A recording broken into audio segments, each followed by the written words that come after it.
जय हिंद दोस्तों, स्वागत है आप सभी का आपके अपनी डेली करंट अफेयर्स की क्लास में। दोस्तों आज है 14 नवंबर 2024 और 14 नवंबर 2024 से रिलेटेड सभी महत्वपूर्ण घटनाओं को यहाँ पे डिटेल से चर्चा करने वाले हैं। दोस्तों आपको इस क्लास में स्टैटिक जीके का भंडार भी मिलता है। देखिए, आप जो आज क्लास नंबर देख रहे हैं 1075 नंबर की क्लास देख रहे हैं। लगातार आपको 1075 दिनों से मैं आपको करंट अफेयर्स पढ़ा रहा हूं, पूरे जोश के साथ, पूरे होश के साथ। तो साथियों, आपको जो सेशन देखने को मिलता है वो हिंदी इंग्लिश दोनों मीडियम में आपको ये क्लास देखने को मिलती है। देखिए फ्रेंड्स, मैं 2 दिनों के लिए यहाँ पर इंपॉर्टेंट फैमिली फंक्शन अटेंड करने आया हूँ, तो 2 दिनों तक आपको इसी फॉर्मेट में क्लास देखने को मिलेगा। 2 दिनों के बाद मैं अपने स्टूडियो से क्लास लूंगा जब मैं वापस से इंदौर पहुंच जाऊंगा। तो आशा करता हूं कि आप मेरा सहयोग करेंगे, क्योंकि दोस्तों आप सभी को पता है पर्सनल लाइफ भी है, मैं स्टूडियो लेकर के चल नहीं सकता, इसलिए कॉपरेट कीजिए। कहीं ऐसा होता है महीने में 1-2 बार या 2-4 बार, तो आप प्लीज इसी फॉर्मेट में पढ़ें। बाकी सारी क्लासेस आपकी कंटिन्यू रहेंगी, मैराथन, किंग सीरीज, सारी क्लास में आपको इस फॉर्मेट में 2 दिनों तक देता रहूंगा। तो आइए फ्रेंड्स स्टार्ट करते हैं। और आप लोगों की मोटिवेशन थॉट है, युद्ध नहीं जिनके जीवन में वे भी बड़े अभागे होंगे, या तो प्रण को तोड़ा होगा या फिर रण से भागे होंगे। साथियों आपके पास केवल 2 ही ऑप्शन है, या तो आप करो या तो फिर मरो। तो साथियों करने पे ध्यान दो, आज का समय बहुत कीमती है, कंसिस्टेंसी के साथ काम करिए, सफलता आपके कदम चूमने वाली है। तो आइए स्टार्ट करते। सबसे पहला क्वेश्चन आपके स्क्रीन पर ही रहा, गृह मंत्रालय ने किस केंद्रीय सुरक्षा बल की पहली महिला बटालियन के गठन को मंजूरी दी है? The ministry of home affairs approved the raising of first women battalion of which central security force? तो देखिए इसका सही आंसर हो जाएगा सीआईएसएफ, जिसे हम कहते हैं सेंट्रल इंडस्ट्रियल सिक्योरिटी फोर्स। तो सीआईएसएफ में अब आपको महिलाएं भी देखने को मिलेंगी। आइए डिटेल से समझते हैं क्या क्या इसमें चीजें रखी गई हैं। तो आप यहां पर तस्वीरों के माध्यम से समझ सकते हैं कि अब हमारी महिलाएं आपको सीआईएसएफ में देखने को मिलेंगी। यानी बहुत सारे जो हमारी यूनेस्को हेरिटेज साइट है और इसके अलावा महारत्न कंपनीज हैं, यहां पर आपको पूरा प्रोटेक्शन देखने को मिलेगा, वो भी महिलाओं का। दोस्तों 1000 से ज्यादा यहाँ पे महिला जो कर्मी हैं वो यहाँ पे अवेलेबल रहेंगी, मौजूद रहेंगी। दोस्तों यहाँ पर हवाई अड्डे, जितने भी हमारे एयरपोर्ट्स हैं, मेट्रो रेल है, और कमांडो के रूप में वीआईपी सुरक्षा ये प्रदान करेंगी, ये इनको जिम्मेदारी यहाँ पर मिलेगी। दोस्तों मैं आपको बता देता हूँ सीआईएसएफ के बारे में सारी इंपॉर्टेंट डिटेल्स। तो सीआईएसएफ का फुल फॉर्म आपको याद रखना है, सेंट्रल इंडस्ट्रियल सिक्योरिटी फोर्स, और ये आता है हमारी होम मिनिस्ट्री के अंडर। होम मिनिस्टर कौन है? हमारे गृह मंत्री जो है वो अमित शाह हैं। देखिए इसकी स्थापना कब हुई? 1969 में इसकी स्थापना की गई थी, ये डेट आपको याद रखना है। देखिए दोस्तों, सीआईएसएफ के जो बहुत सारे फंक्शन मैंने आपको शुरू में बताए हैं, कुछ और भी मैं आपको बता देता हूं ताकि आपको इसके बारे में सब कुछ क्लियर हो जाए। तो देखिए जितने भी हमारे एटॉमिक सेंटर्स होते हैं, यानी आणविक प्रतिष्ठान जितने होते हैं, हमारे जितने अंतरिक्ष अधिष्ठान यानी हमारे जो पावर प्लांट्स हैं, स्पेस एस्टेब्लिशमेंट है, एयरपोर्ट्स हैं, पोर्ट्स हैं, इन सब की सुरक्षा का जिम्मा सीआईएसएफ को दिया जाता है। देखिए इसका आदर्श वाक्य आपको याद रखना, यह है सुरक्षा और रक्षा, यानी सेफ्टी एंड डिफेंस। इसका हेडक्वार्टर आपको न्यू दिल्ली में देखने को मिलेगा। यहां पर इसके जो डीजी हैं वो है आरएस भट्टी, जो नीना सिंह के स्थान पर रिसेंटली में बनाए गए हैं। आइए देखते हैं फ्रेंड्स सेकेंड इंपॉर्टेंट क्वेश्चन आपके स्क्रीन पर, एलेक्स डीडियर, ये जो फिल्स हैं, एम्स किस देश के प्रधानमंत्री बने? Alix Didier Fils-Aimé has become the prime minister of which one of the following country? तो इसका राइट आंसर हो जाएगा हैती। हैती के प्रधानमंत्री बने एलिस डीडियर फिल्म्स एम, याद रखिएगा। आइए यहां पर इनकी तस्वीर देखते हैं। तो आप यहां पर हैती के नए प्राइम मिनिस्टर को आप देख सकते हैं। इन्होंने अभी रिसेंटली में शपथ लिए, इन्होंने ओथ ली है। कुछ समय पहले ये अंतरिम प्रधानमंत्री जो गैरी कोनिल थे, उनको अभी रिसेंटली में बर्खास्त कर दिया गया, उनको सस्पेंड कर दिया गया है। और सस्पेंड करने के बाद यहाँ पे नए प्राइम मिनिस्टर अपॉइंट किए गए, इनका नाम है एलेक्स डीडियर फिल्स एम। दोस्तों हैती में क्या हो रहा था और क्यों सस्पेंड किया गया, आइए इसके कारण, इसकी रीजन को समझते हैं। वहां पर दोस्तों गैंग वॉर चल रही, मैंने आपको पहले भी बताया था, उससे उसकी वजह से बहुत सारे भारतीयों को हमने वहां से लेकर के आए थे। तो ये मानवीय और सुरक्षा संकट बहुत तेजी से यहाँ पे बढ़ गया है। इस वजह से यहाँ पे नए प्रधानमंत्री बनाए गए हैं। 2024 में गैंग वॉर की वजह से लगभग बताया जा रहा है 2500 लोगों से ज्यादा लोगों की यहाँ पर मृत्यु हुई या फिर वो घायल हुए, ये रिपोर्ट बता रही है। यानी ये रिपोर्ट से हमें समझ में आता है कि हैती में जो कंडीशन है वो बिल्कुल भी नॉर्मल नहीं है। अब हैती कहाँ पर है, ये लोकेशन को देखते हैं। तो आप यहाँ पर देखिए कैरेबियन आइलैंड्स आपके दिमाग में फिट होगा। आप यहाँ पर नॉर्थ अमेरिका कॉन्टिनेंट का मैप देख रहे हैं और नॉर्थ अमेरिका कॉन्टिनेंट के पास आपको एक कैरेबियन आइलैंड देखने को मिलेगा।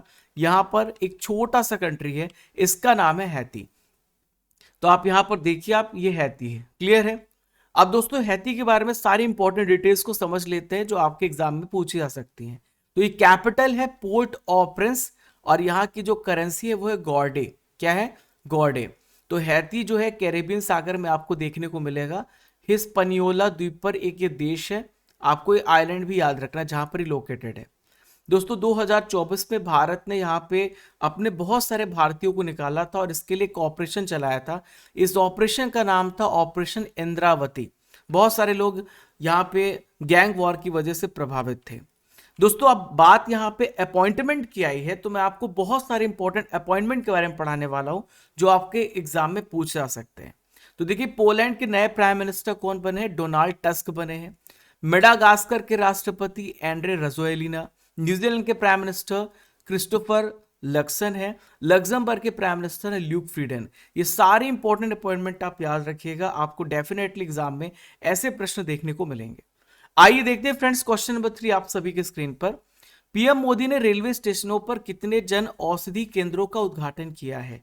PM Modi has inaugurated how many Jan Aushadhi केंद्र एट रेलवे स्टेशन? तो इसका राइट आंसर हो जाएगा 18। 18 यहां पर आपको याद रखना है, जन औषधि केंद्र का उद्घाटन किया गया है। अब आपके मन में सवाल उठ रहा होगा कि रेलवे स्टेशन में जन औषधि केंद्र का क्या काम है? जिनको पता है वो समझ गए होंगे और जिनको नहीं पता तो मैं आपको सरल भाषा में समझा देता हूं। तो देखिए देश के जो अलग अलग कोनों में हमारे देश के प्रधानमंत्री ने इसका उद्घाटन किया है। इसका मकसद है सस्ती दवाओं में दवाओं को उपलब्ध कराना। यह योजना 2008 में स्टार्ट की गई थी, फिर वापस इसे रीलॉन्च किया गया 2015 में। तो प्रधानमंत्री मोदी जी ने इसको रीलॉन्च किया था 2015 में। इसके तहत जनता को बहुत ही चीपेस्ट जो कीमत पर हाई क्वालिटी की दवाएं यहां पर मिलेगी, जेनरिक दवाएं मिलेंगी। अब ये जेनरिक दवाएं क्या होती हैं? तो जेनरिक दवाएं वो दवाएं होती हैं जिसमें किसी कंपनी का लेबल नहीं होता लेकिन उनकी क्वालिटी बहुत अच्छी होती है। तो यहीं पर हम मॉरिशस को भी ट्रांसफर कर रहे हैं, मॉरिशस को भी यही दवाएं हम भेज रहे हैं। बहुत सारे देश ऐसे हैं जो जेनरिक दवाएं हमसे ले रहे हैं और वहां भी जन औषधि केंद्र खोला जा रहा है। मैंने आपको करंट अफेयर्स में बताया था।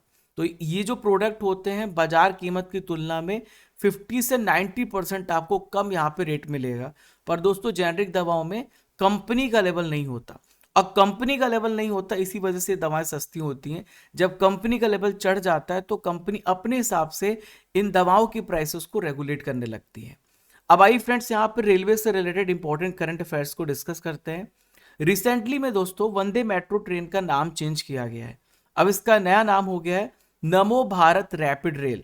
ठीक है दोस्तों, भारत की जो सबसे पहली जो नमो भारत रैपिड रेल है कब से स्टार्ट की गई? 16 सितंबर से स्टार्ट की गई। और ये कहां से कहां तक चली? भुज से लेकर के अहमदाबाद के बीच ये चलाई गई है। तो ये इंपॉर्टेंट करंट अफेयर आप सभी याद रखिएगा। यहां पर आप देख सकते हैं सतीश कुमार जी को, जो कि सबसे पहले दलित अध्यक्ष बने रेलवे बोर्ड के। अगर आपसे पूछा जाए कि दुनिया का सबसे ऊंचा रेलवे पुल कहां पे बना हुआ है और इसका नाम क्या है, तो ये चिनाब रेलवे ब्रिज है जो कि 359 मीटर बना हुआ है चिनाब नदी पर। ठीक है, जम्मू कश्मीर का रामबन डिस्ट्रिक्ट है, वहां पे संगलदान और रियासी के बीच में आपको ये दुनिया का सबसे ऊंचा रेलवे पुल देखने को मिलेगा। दोस्तों मैंने कल आपसे 3 क्वेश्चन पूछे थे, आपको ने उसका आंसर दिया होगा, आप चेक कर लीजिएगा। अब मैं वापस से आपसे 3 क्वेश्चन पूछूंगा जिसका आंसर आप सभी को कमेंट बॉक्स पे देना है। तो पहला क्वेश्चन है, विश्व में चांदी का सबसे बड़ा उत्पादक देश कौन सा है? तो मैक्सिको है, याद रखिएगा। दूसरा है, बल्ब का फिलामेंट किससे बना होता है? तो फ्रेंड्स आपको याद रखना टंगस्टन से बना होता है। नेक्स्ट है, महान जो चिकित्सक चरक है ये किसके दरबार में थे? तो कनिष्क के दरबार में थे। तो इन तीनों प्रश्नों का उत्तर आपने यहाँ पे जान लिया है। अब मैं आपसे 3 क्वेश्चन पूछ रहा हूं जिसका आंसर आप सभी मुझे कमेंट बॉक्स पे दीजिए। कांग्रेस और मुस्लिम लीग के बीच में लखनऊ समझौता कब हुआ था? हिंदी दिवस कब मनाया जाता है? वन अनुसंधान संस्थान कहां पर स्थित है? इन तीनों क्वेश्चन के आंसर आपको मुझे कमेंट बॉक्स पे देने हैं। चलिए फ्रेंड्स आइए देखते क्वेश्चन नंबर 4 आप सभी के स्क्रीन पर। 43 नंबर के भारत अंतर्राष्ट्रीय व्यापार मेला रिसेंटली में कहां पे स्टार्ट किया गया है? Where has 43 India International Trade Fair has begun. तो फ्रेंड्स इसका राइट आंसर हो जाएगा न्यू दिल्ली। तो भारत की जो कैपिटल है न्यू दिल्ली, यहां पर स्टार्ट किया गया है इंडिया इंटरनेशनल ट्रेड फेयर यानी IITF बिगन। दोस्तों अभी समझते कौन सा एडिशन है, कितना नंबर का है। तो 43 नंबर का यहाँ पे संस्करण है। आपको याद होगा कि G20 की जो मीटिंग हुई थी वो कहाँ पर हुई थी? भारत मंडपम में हुई थी। पिछले वर्ष ये हुई थी। और इस साल G20 की मीटिंग कहाँ पर हुई है? ब्राजील में G20 की मीटिंग हुई है। नेक्स्ट ईयर कहाँ पर होगी? साउथ अफ्रीका में होगी। तो आपको ये सारे इंपॉर्टेंट पॉइंट्स भी याद रखने हैं। तो ये जो फेस्टिवल है फ्रेंड्स 14 नवंबर से लेकर 27 नवंबर तक ऑर्गेनाइज किया जाएगा। देखिए फ्रेंड्स आपको थीम भी याद रखनी है। थीम है 2024 की 2047 में विकसित भारत इन 2047। और इस साल का जो फोकस स्टेट है ये भी आपसे पूछा जा सकता है। तो फोकस स्टेट है झारखंड। इसके अलावा बिहार और यूपी को पार्टनर स्टेट यानी भागीदार राज्य इसमें बनाया गया है। दोस्तों ये जो मेला है किसके द्वारा ऑर्गेनाइज किया जाता है? तो भारत व्यापार संवर्धन संगठन यानी हम इन्हें कहते हैं इंडियन ट्रेड प्रमोशन ऑर्गेनाइजेशन। तो ये फेयर इनके द्वारा ऑर्गेनाइज किया जाता है और इसे स्टार्ट किया गया था 1980 में, 1980 में ये स्टार्ट किया गया था। दोस्तों ये जो फेयर स्टार्ट किया गया इसका मकसद है कि भारत के जितने भी प्रोडक्ट हैं उसे इंटरनेशनल रूप में पहचान मिले, हमारे जो भारतीय मैन्युफैक्चरर्स हैं उनकी ग्रोथ हो, भारत की इकोनॉमी GDP में ग्रोथ आए। तो यही इसका मकसद होता है। दुनिया भर के देश में इंक्लूड होते हैं, शामिल होते हैं। अब दोस्तों मैं आपको कुछ इंपॉर्टेंट करंट अफेयर परीक्षा संजीवनी में देने वाला हूं। आइए यहाँ पर सारे इंपॉर्टेंट करंट अफेयर्स को पढ़ लेते हैं। तो फ्रेंड्स रिसेंटली में नीम शिखर सम्मेलन और वैश्विक नीम व्यापार मेला कहां पर स्टार्ट किया गया था? तो 2024 में फरवरी महीने में न्यू दिल्ली में ऑर्गेनाइज किया गया था। इसके अलावा अगर आपसे पूछा जाए शिल्प समागम मेला ये कहां पर हुआ था? तो न्यू दिल्ली में ऑर्गेनाइज किया गया था। 6 से लेकर 9 जुलाई के बीच में कौन सा मेला लगा? तो यह है अंतरराष्ट्रीय खिलौना मेला यानी इंटरनेशनल टॉय फेयर। ये भी कहां पर हुआ? न्यू दिल्ली में हुआ है। रिसेंटली में 17 नंबर का दिव्य कला मेला हमारे दिव्यांग भाइयों के लिए ऑर्गेनाइज किया गया ताकि उनको एक ऐसा प्लेटफॉर्म मिल सके कि वो अपना प्रोडक्ट पूरी दुनिया को दिखा सके। तो रायपुर में ये ऑर्गेनाइज किया गया। राष्ट्रीय बागवानी मेला ये बेंगलुरु में हुआ है। ये भी बहुत इंपॉर्टेंट है। National horticulture fair. दोस्तों यहां पर मैं आप लोगों को स्टडी कर एप्लीकेशन के बारे में बता दूं, जितने भी नए स्टूडेंट्स हमारे साथ जुड़े हुए हैं, फिर मैं आपको यहां पर लास्ट में आपकी रैंक भी बताऊंगा। तो फ्रेंड्स आप सभी को स्टडी कर एप्लीकेशन को डाउनलोड करना है। जो आप क्लास देख रहे हैं उसकी PDF आपको ठीक आधे घंटे के बाद डेली करंट अफेयर्स की यहीं पे मिल जाएगी। स्टडी कर एप्लीकेशन को आपको गूगल प्ले स्टोर से डाउनलोड करना है। इसके अलावा आप यहाँ पे ई-बुक्स और टेस्ट सीरीज और टेस्ट पास को आप देखिए। तो ई बुक्स में आपको हर महीने की मंथली करंट अफेयर्स देखने को मिलेगी जो कि हिंदी इंग्लिश दोनों मीडियम में है। Topic wise current affairs marathon class जो भी मैं आपकी अभी मैंने मैराथन क्लास ली पॉलिटी की और इसके अलावा करंट अफेयर्स की, तो इसकी PDF आपको यहीं पे मिलेगी। Yearly half yearly e books भी आपको यहीं पे मिलेगी। GK GS की सभी विषयों की भी ई बुक्स आपको यहीं पे अवेलेबल कराई गई है। दोस्तों ये अक्टूबर मंथ की करंट अफेयर्स की ई बुक है जो कि हिंदी इंग्लिश दोनों मीडियम में है।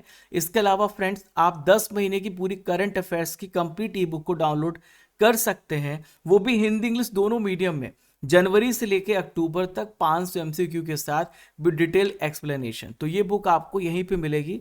ईयरली हाफ ईयरली ई बुक सेक्शन में आपको उपलब्ध करवाई गई है। देखिए फ्रेंड्स क्वेश्चन नंबर 5 आप सभी के स्क्रीन पर ये रहा। किस देश ने भारत से सतह से हवा में मार करने वाली आकाश मिसाइल प्रणाली को खरीदा है? Which country has bought the surface to air Akash missile system from India? तो फ्रेंड्स इसका राइट आंसर हो जाएगा अर्मेनिया। अर्मेनिया ने आपको याद रखना है भारत से इसे खरीदा है। अब आइए जानते हैं दोस्तों आकाश मिसाइल सिस्टम के बारे में, कैसी इंपॉर्टेंट है और कैसा इसका यूजफुलनेस है। मैं आपको सब कुछ बताता हूं पूरा डिटेल से। देखिए सबसे पहले पॉइंट तो आपको ये याद रखना है कि ये इंडिजिनियसली है यानी स्वदेशी रूप से डेवलप किया गया। जितने भी इसके पार्ट्स बनाए गए हैं, मैन्युफैक्चर किए गए, असेंबल किए गए, सब कुछ भारत में ही किया गया है। और इसका जो सबसे पहला बैच है भारत ने अर्मेनिया को एक्सपोर्ट कर दिया है। देखिए लगातार भारत जो है डिफेंस में काम कर रहा है। भारत वेपन सप्लाई कर रहा है दूसरे देशों को। एक समय था कि भारत के पास मॉडर्न वेपन्स नहीं थे, आज लेकिन भारत लगातार डिफेंस सेक्टर में बहुत वर्क कर रहा है। तो जो आकाश मिसाइल है आपसे पूछा जा सकता है, ये surface to air missile system है, ये भी ध्यान रखना है। भारत ने कितने यहाँ पर आकाश सिस्टम दिए हैं? तो भारत ने 15 आकाश सिस्टम आर्मेनिया को यहाँ पे एक्सपोर्ट किए हैं। आर्मेनिया ने इसके अलावा भारत से एक और इंपॉर्टेंट ऑर्डर लिया है, इसका नाम है मल्टी बैरल रॉकेट लॉन्चर, और पिनाका इसे हम कहते हैं। तो दूसरा नाम आपको पिनाका भी याद रखना है। दोस्तों इसके पहले आपको एक पता होगा कि इंपॉर्टेंट डील हुई थी फिलीपींस के साथ। भारत ने फिलीपींस को सुपरसोनिक ब्रह्मोस मिसाइल यहाँ पे बेची है। ये जो ब्रह्मोस मिसाइल है भारत और यहाँ पे रशिया ने मिलकर के बनाया है, और इसका जो नाम रखा गया है भारत की ब्रह्मपुत्रा और रशिया की मॉस्कोवा रिवर पे रखा गया है। और इसकी रेंज कितनी है? 300 किलोमीटर इसकी रेंज है, आपको याद रखना है। तो फ्रेंड्स इस अभी एक डाटा बताया गया जिसमें बताया गया कि भारत सरकार ने 2024-25 में लगभग 35,000 करोड़ रुपए का रक्षा सामान निर्यात करने का टारगेट रखा है। हम डिफेंस एक्सपोर्ट करेंगे। भारत की इकोनॉमी के लिए भी अच्छा है, भारत के डिफेंस के लिए भी ये डील बहुत इंपॉर्टेंट है। अब आइए समझते हैं आकाश मिसाइल सिस्टम के बारे में। इसे किसने डेवलप किया है?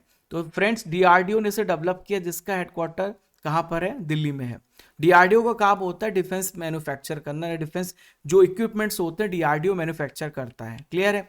और इसकी अगर मारक क्षमता हम बात करें तो 25 किलोमीटर इसकी यहाँ पर रेंज है। इस मिसाइल को 2014 में भारतीय वायुसेना में और 2015 में भारतीय सेना में इंडक्ट किया गया था। अब आइए देखते हैं फ्रेंड्स क्वेश्चन नंबर 6 आप सभी के स्क्रीन पर। बुकर पुरस्कार 2024 हाल ही में किसे प्राप्त हुआ है? आपसे पूछा जा रहा है who has received the Booker Prize 2024। तो इसका राइट आंसर हो जाएगा समांथा हार्वे। समांथा हार्वे को बुकर पुरस्कार 2024 से सम्मानित किया गया है। तो देखिए कौन है ये? ब्रिटिश ऑथर है, ब्रिटिश लेखिका है समांथा हार्वे। तो साल 2024 का बुकर पुरस्कार इनको यहाँ पे मिला है, और ये पुरस्कार इनके जो उपन्यास है, इनकी जो नॉवेल है, इसका नाम है ऑर्बिटल। ऑर्बिटल के लिए इनको बुकर पुरस्कार से सम्मानित किया गया है। अब इस उपन्यास में, इस नोवेल में क्या क्या लिखा हुआ ये यहाँ पे समझते हैं पूरा डिटेल से। तो ये नोवेल बताती है जो इंटरनेशनल स्पेस स्टेशन है, जो आपको पता है कि धरती से ऊपर एस्टेब्लिश किया जाता है, जहां पर एस्ट्रोनॉट ऑब्जर्व करते हैं जितनी भी घटनाएं होती हैं, वहां पर 6 अंतरिक्ष यात्री यानी 6 एस्ट्रोनॉट्स का एक दिन के जीवन में क्या क्या होता है, पूरी डिटेलिंग इस बुक में, इस उपन्यास में बताई गई है। दोस्तों इस उपन्यास के लिए समांथा हार्वे को कितना प्राइज मिल रहा है? तो ये 64,000 अमेरिकी डॉलर। अब आपके मन में डाउट हो रहा होगा कि रुपयों में कितना होगा? तो ये 54,02,534 इंडियन रुपीज में इसकी वैल्यू है। चलिए फ्रेंड्स आइए देखते हैं क्वेश्चन नंबर 7 आप सभी के स्क्रीन पर। थाईलैंड पर्यटन के लिए ब्रांड एम्बेसडर और सलाहकार रिसेंटली में किसे अपॉइंट किया गया? आपसे पूछा जा रहा है। Very very important question. तो मेरे पर्सनल फेवरेट, आपके भी फेवरेट होंगे, सोनू सूद इसका सही आंसर हो जाएगा, जो हमेशा लोगों की मदद करते रहते हैं। सोनू सूद आपने देखा है काफी न्यूज में रहते हैं, क्योंकि लोगों की ये बहुत हेल्प करते हैं। तो सोनू सूद को बनाया गया है थाईलैंड पर्यटन के लिए ब्रांड एम्बेसडर, और इसके अलावा सलाहकार भी नियुक्त किया गया है, कंसल्टेंट भी अपॉइंट किया गया है। अब इनका क्या रोल होगा, आइए इनके रोल को भी समझते हैं। तो इसका उद्देश्य होगा कि जो इंडियन टूरिस्ट हैं और वहां पर इनको अपील करना कि आप थाईलैंड जाकर के विजिट कीजिए, थाईलैंड में आपको बहुत अच्छा लगेगा, थाईलैंड में बहुत सारी आपको एक्टिविटीज करने को मिलेंगी। तो ये सारे लोगों को प्रेरित कर रहे हैं, मोटिवेट कर रहे हैं। तो भारत में थाईलैंड की पर्यटन उपस्थिति को बढ़ावा देने के लिए और मार्केट स्टैटिक्स को बढ़ाने के लिए, जनसंपर्क पर सलाह देने के लिए यहाँ पर इनको अपॉइंट किया गया है। अब आइए फ्रेंड्स समझते हैं थाईलैंड के बारे में। आइए यहाँ पर लोकेशन देखते हैं। तो आप यहाँ पे लोकेशन देखिए, थाईलैंड की लोकेशन है जो कि साउथ ईस्ट में आती है। थाईलैंड के बगल में आपको वियतनाम, कंबोडिया और यहाँ पर देखिए मलेशिया आपको देखने को मिलेगा। थाईलैंड की कैपिटल आपको याद रखनी है, थाईलैंड की कैपिटल है बैंकॉक। यहाँ के प्राइम मिनिस्टर रिसेंटली में बनाए गए हैं पैटोंगटर्न श्रीवात्रा। क्या नाम है? पैटोंगटर्न श्रीवात्रा। यहाँ की जो राजभाषा है वो थाई है, और यहाँ पे अगर बात करें करेंसी की, तो करेंसी यहाँ पे बहत का इस्तेमाल किया जाता है। देखिए रिसेंटली में थाईलैंड ने फैसला किया है कि यहाँ पर वो सेम सेक्स मैरिज को लीगलाइज करेंगे, यानी यहाँ पे लड़का लड़के से और लड़की लड़की से शादी कर सकते हैं। दोस्तों आइए यहाँ पर इंपॉर्टेंट ब्रांड एम्बेसडर्स के बारे में पढ़ लेते हैं जो आपके एग्जाम में आएगा। तो एवरेडी के ब्रांड एम्बेसडर अगर आपसे पूछा जाए कौन बने, तो नीरज चोपड़ा बने हैं। राष्ट्रीय दिव्यांग आइकन चुनाव आयोग ने किससे बनाया? शीतल देवी को बनाया, आर्चरी से बिलोंग करती हैं। Fit India movement brand ambassador किसे बनाया गया? नरेंद्र कुमार यादव, जो कि आईएएस ऑफिसर है। बोट के ब्रांड एम्बेसडर आप यहाँ पर तस्वीरों में देख सकते हैं, ये है रणवीर सिंह।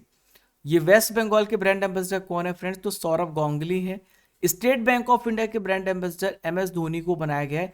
इसके अलावा एम एस धोनी एसबीआई के अलावा जियो मार्ट के भी ब्रांड एम्बेसडर हैं, ठीक है, और सिट्रॉन इंडिया के भी brand ambassador M S Dhoni बनाए गए हैं। राडो की ग्लोबल ब्रांड एम्बेसडर जो कि ये वॉच मैन्युफैक्चर करती है, कैटरीना कैफ है। लॉरियस के एम्बेसडर अगर आपसे पूछा जाए फ्रेंड्स तो नीरज चोपड़ा है। शाओमी इंडिया के कैटरीना कैफ है। आइए फ्रेंड्स देखते हैं क्वेश्चन नंबर 8 आप सभी की स्क्रीन पर। उत्तर प्रदेश की पहली डबल डेकर इलेक्ट्रिक बस की शुरुआत कहां पे की गई, आपसे पूछा जा रहा है। तो उत्तर प्रदेश की फ्रेंड्स आपको याद रखना है, ये डबल डेकर जो बस है, जो कि इलेक्ट्रिक बस है, लखनऊ से स्टार्ट की गई है।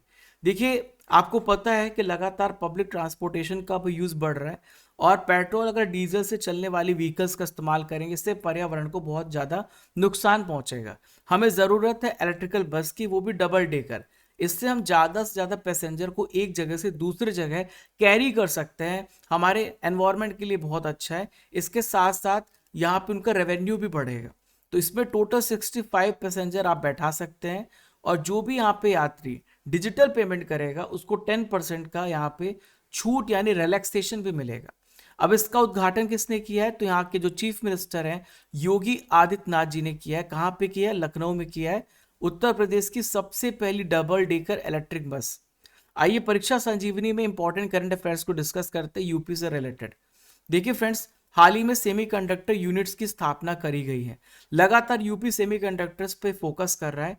तो नोएडा के जेवर हवाई अड्डे के पास आपको देखने को मिलेगा वामा सुंदरी, जो कि HCL समूह और दूसरा तर्क हीरा नंदिनी समूह, यहाँ पे दो इंपॉर्टेंट यूनिट्स का स्थापना किया जा रहा है सेमीकंडक्टर यूनिट्स का। यहाँ पर अगर आपसे पूछा जाए कि सबसे पहली एयरलाइन कंपनी कौन सी बन चुकी है यूपी की, तो आपको याद रखना ये शंख है। क्या नाम इसका, शंख है। क्वेश्चन नंबर 9 आप सभी के स्क्रीन पर ये रहा। डीआरडीओ ने long range land attack cruise missile का सबसे पहला उड़ान परीक्षण कहां से किया है। Where has DRDO conducted the first flight test of long range land attack cruise missile. इसे शॉर्ट फॉर्म में हम कहते हैं LRLACM। तो फ्रेंड्स आपको याद रखना है उड़ीसा इसका सही आंसर हो जाएगा। उड़ीसा में आपको पता होगा कि चांदीपुर का नाम मैंने कई बार लिया है, यहां से टेस्टिंग की गई है long range land attack cruise missile.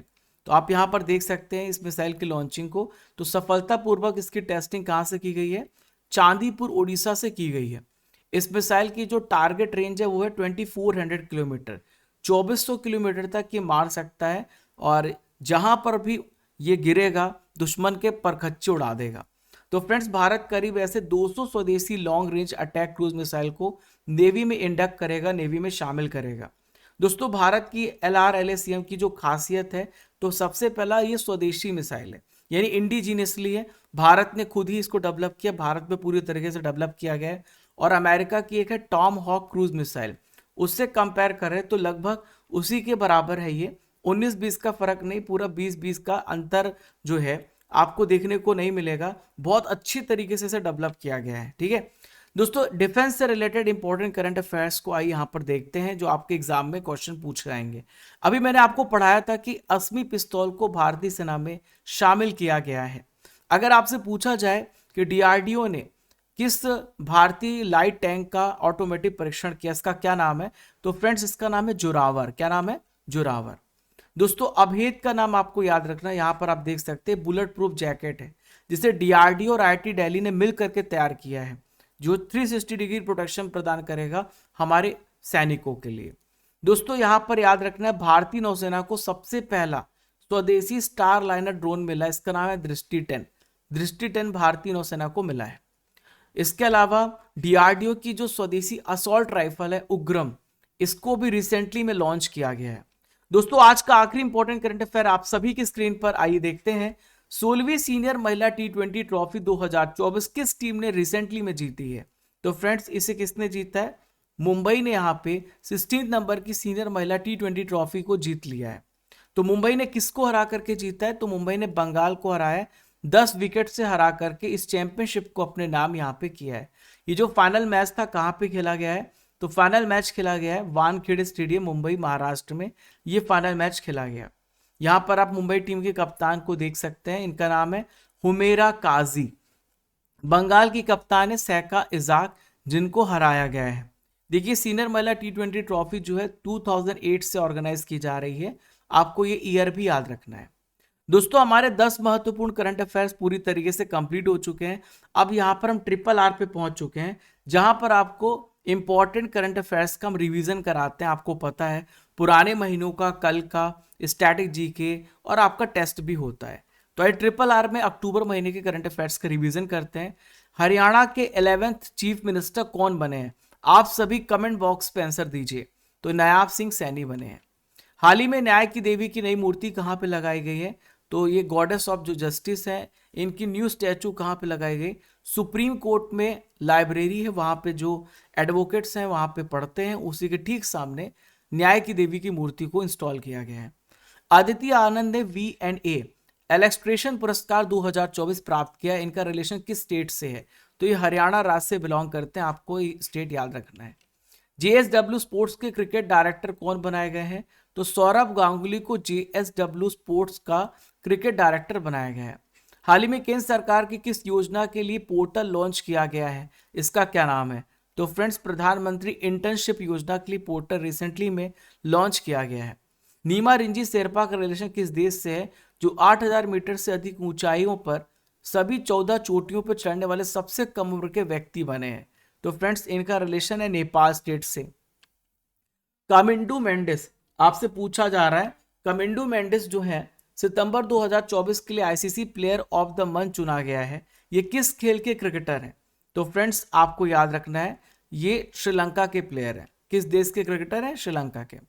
2024 के एटीपी संघाई मास्टर्स टेनिस कंपटीशन का एकल खिताब रिसेंटली में किसने जीता है? तो जैनिक सिनर ने जीता है, इटली के प्लेयर है। नेक्स्ट है, बंधन बैंक के मैनेजिंग डायरेक्टर सीईओ कौन बनाए गए? तो इनका नाम है पार्थ प्रतिम सेन गुप्ता। भारत ने सबसे पहला स्वदेशी बहुउद्देशीय पोस्ट समर्थक कहां पे लॉन्च किया है? रिसेंटली में आपसे पूछा जा रहा है। तो फ्रेंड्स इसे विशाखापत्तनम आंध्र प्रदेश में लॉन्च किया गया है। दोस्तों अब यहां पर हम रिवीजन करने वाले हैं जो करंट अफेयर्स कल आप सभी ने पढ़े थे। आइए यहां पर सारे महत्वपूर्ण करंट अफेयर्स को रिवाइज करते हैं। तो पहला है, नवीन राम गुलाम किस देश के नए प्राइम मिनिस्टर बने हैं? तो आपको याद रखना है मॉरिशस के नए प्राइम मिनिस्टर बने हैं नवीन राम गुलाम। चेन्नई ग्रैंड मास्टर 2024 का टाइटल रिसेंटली में किसने जीता है? अरविंद चिदम्बरम ने इसे यहां पे जीत लिया है। लोक सेवा प्रसारण दिवस हर साल किस दिन मनाया जाता है? तो 12 नवंबर को लोक सेवा प्रसारण दिवस मनाया जाता है। 66 नंबर के अखिल भारतीय कालिदास समारोह का आयोजन रिसेंटली में कहां पर किया गया है? तो उज्जैन में ऑर्गेनाइज किया गया। रेणुका जी मेला और अंतरराष्ट्रीय लवी मेला किस राज्य में ऑर्गेनाइज किया गया है? आपसे पूछा जा रहा है। तो फ्रेंड्स हिमाचल प्रदेश में ऑर्गेनाइज किया गया। भारत के सबसे पहले अंतरिक्ष अभ्यास का आयोजन किसने किया है? तो रक्षा अंतरिक्ष एजेंसी, डिफेंस स्पेस एजेंसी ने इसे किया है। माइक वॉल्स किस देश के नेशनल सिक्योरिटी एडवाइजर बनाए गए हैं? तो एनएसए के यहाँ पर सिक्योरिटी एडवाइजर बनाए गए हैं, एनएसए बनाए गए हैं, और ये है फ्रेंड्स अमेरिका, इसका राइट आंसर हो जाएगा। आंध्र प्रदेश सरकार ने 2024 से लेके 2025 के लिए कितनी राशि का बजट पेश किया है? तो ये 2.94 लाख करोड़ है। भारतीय वायुसेना C295 फुल मोशन सिमुलेटर सुविधा का उद्घाटन रिसेंटली में कहां पर किया गया है? तो आगरा, आपको याद रखना है।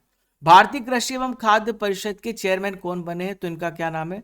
सुरेश प्रभु, ये बनाए गए हैं। दोस्तों ल्यूसेंट जीके में हम प्रीवियस ईयर क्वेश्चन को डिस्कस करेंगे जो कि पीसीएस में आए हुए हैं, उत्तराखंड, एमपी, राजस्थान, इन सभी राज्यों में। आइए यहां पर देखते हैं। 1908 में 6 साल के कारावास की सजा स्वतंत्रता संग्राम के किस उग्रवादी नेता को दी गई थी? तो फ्रेंड्स बाल गंगाधर तिलक को यह सजा दी गई थी। अगला प्रश्न है, कम्युनिस्ट इंटरनेशनल का सदस्य बनने वाला सबसे पहले इंडियन कौन थे, भारतीय कौन थे? तो फ्रेंड्स इनका नाम है एम.एन. रॉय। महात्मा गांधी ने अहमदाबाद के निकट साबरमती किनारे एक आश्रम बनाया था। इस आश्रम को क्या कहा गया? तो इस आश्रम को नाम दिया गया था सत्याग्रह आश्रम। मद्रास के रैयतवाड़ी बंदोबस्त से कौन सा व्यक्ति यहाँ पे संबंधित है? ये यूपी पीसीएस सवाल है, स्पेशल प्री 2008 में पूछा गया है। तो फ्रेंड्स मुनरो का रिलेशन है रैयतवाड़ी बंदोबस्त से। बाजार नियंत्रण प्रथा कहाँ पे लागू की गई? किसने लागू की थी? तो ये फ्रेंड्स आपको याद रखना है, अलाउद्दीन खिलजी ने इसे यहाँ पे लागू किया था, मार्केट कंट्रोल सिस्टम। दोस्तों अब यहाँ पे 14 नवंबर के करंट अफेयर्स का मैं आपका टेस्ट लेने वाला हूँ। आपने बहुत अच्छे से आज का करंट अफेयर स्टैटिक जीके देखा है। आइए देखते हैं आप कितने प्रश्नों को सही कर पाते हैं। पोर्ट ऑफ प्रिंस किस देश की करेंसी, किस देश की कैपिटल है? तो पोर्ट ऑफ प्रिंस ये आपको याद रखना है, हैती इसका राइट आंसर होगा। पोलैंड के प्रधानमंत्री कौन बने हैं? आपसे पूछा जा रहा है। तो पोलैंड के प्रधानमंत्री डोनाल्ड टस्क हैं। उत्तर प्रदेश में डीजीपी के लिए कम से कम कितने वर्ष का कार्यकाल किया गया है? तो उत्तर प्रदेश में डीजीपी का कार्यकाल होगा 2 साल का। भारत ने फिलीपींस को कौन सी मिसाइल रिसेंटली में बेची है? तो इस मिसाइल का नाम है ब्रह्मोस मिसाइल। 43 नंबर के भारत अंतरराष्ट्रीय व्यापार मेले का फोकस स्टेट कौन सा है? तो ये फोकस स्टेट है फ्रेंड्स झारखंड। दोस्तों आपके लिए प्रश्न है, 43 नंबर के भारत अंतरराष्ट्रीय व्यापार मेले कहां पर शुरू हुए हैं? आपको इसका आंसर मुझे कमेंट बॉक्स पे देना है। दोस्तों आप यहाँ पर आप यहाँ पर देखिए, यहाँ पर आपको रेगुलर टेस्ट देते रहना है। यहाँ पे मैं आपको रिजल्ट बता रहा हूँ और ये डेली जो टेस्ट होता है हमारी एप्लीकेशन पर होता है, टेस्ट सीरीज आप यहाँ पर देखिए और ये टेस्ट पास है। तो टेस्ट सीरीज में डेली करंट अफेयर्स का टेस्ट होता है। स्नेहा वर्मा ने टॉप किया है। ये 30 नवंबर 2024 के करंट अफेयर्स का रिजल्ट है। Yogesh second, Dinu third, Satyam Kumar fourth है, अनिल कुमार फिफ्थ है, Shubha Darshini Das sixth, Amitiya seventh, Prachi eighth, Pankaj ninth और अनिल साहू आप सभी को बहुत बहुत कॉन्ग्रेचुलेशन। ऐसे ही पढ़ते रहिए, टॉप करते रहिए, डेली पढ़िए। दोस्तों आज आपके स्टैटिक जीके का 27 नंबर 28 नंबर का आपका होमवर्क है, आप सभी पढ़ के आइएगा। आपका इन दोनों पेजों का टेस्ट होने वाला है। दोस्तों आप सभी टेस्ट पास यहाँ पर एनरोल कर सकते हैं, जहां पर आपको 3000 प्लस टेस्ट आपको टेस्ट पास में देखने को मिलेंगे। 1 साल की वैलिडिटी के साथ आप यहाँ पर टेस्ट पास में एनरोल हो सकते हैं। ये हमारा राजा गुप्ता करंट अफेयर्स हमारा टेलीग्राम चैनल है, आप इसे ज्वाइन कर लेना ताकि आपको रेगुलर अपडेट्स मिलते रहें। राजा गुप्ता _ऑफिशियल हमारा इंस्टाग्राम हैंडल है, आप मुझे पर्सनली यहाँ पे कनेक्ट कर सकते हैं। अगर आपकी कोई राय है आप मुझे बताइए, अगर आपको कोई इशू है, कुछ प्रॉब्लम हो रहा है तो आप मुझे पर्सनली इसमें मैसेज कर सकते हैं। दोस्तों स्टैटिक जीके बुक हमने लॉन्च करी है जो भारत के सभी एग्जाम्स के लिए है। एसएससी, रेलवे, जीडी, जितने भी एग्जाम आपके दिमाग में आ रहे हैं इन सभी को ध्यान में रखते हुए इस बुक को तैयार किया गया है। आप इसमें 81 टॉपिक्स देखेंगे जो पॉलिटी, हिस्ट्री, ज्योग्राफी सभी विषयों से आपको ये सारी बुक्स देखने को मिलेंगे। तो डियर फ्रेंड्स मिलते हैं नेक्स्ट इंपॉर्टेंट टॉपिक के साथ, बने रहिएगा। आज हम किंग सीरीज के इंपॉर्टेंट टॉपिक को पढ़ेंगे और फिर हम मैराथन क्लास भी प्लान कर रहे हैं, तो तैयार रहिएगा। आज पूरा दिन बहुत सारे वीडियोस के साथ आने वाला है। तो फ्रेंड्स मिलते हैं नेक्स्ट इंपॉर्टेंट सेशन में। जय हिंद, जय भारत।